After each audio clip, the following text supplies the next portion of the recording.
Günü bir gün gelip üzgün məni axtarıb arayıb tapmayacaqsan. Ey nəyi eğri, nəyi düzgün, həyat öyrədib öyrənə anlayacaqsan.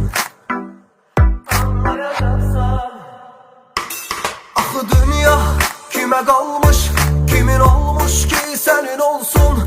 Dəli dərya, sevən insan heç olubmu ki sevgiyə doysun? Bir də məndən çətin olsun, məni tapmayıb axtarıb öz-özünü danlayacaqsan. Ey axı dünya kimə qalmış, kimin olmuş ki sənin olsun? Dəli dərya, sevən insan heç olubmu ki sevgiyə doysun?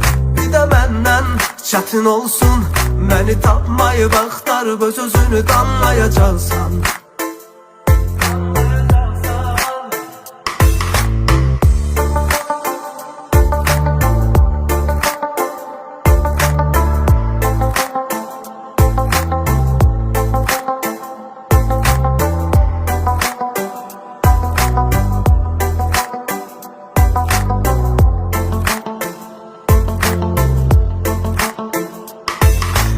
Bir gün darıxarsan, amma çatmaz əlin məni hər kəsdən soruşarsan.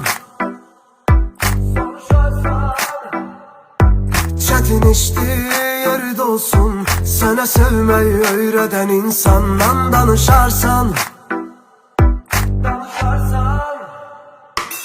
Axı dünya kimə qalmış, kimin olmuş ki sənin olsun? Dəli dərya, sevən insan heç olubmu ki sevgiyə doysun?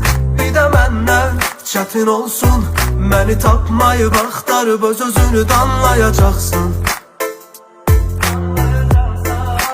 Ey axı dünya kimə qalmış, kimin olmuş ki sənin olsun? Dəli dərya, sevən insan heç olubmu ki sevgiyə doysun? Bir də məndən çətin olsun, məni tapmayıb axtarıb öz-özünü danlayacaqsan.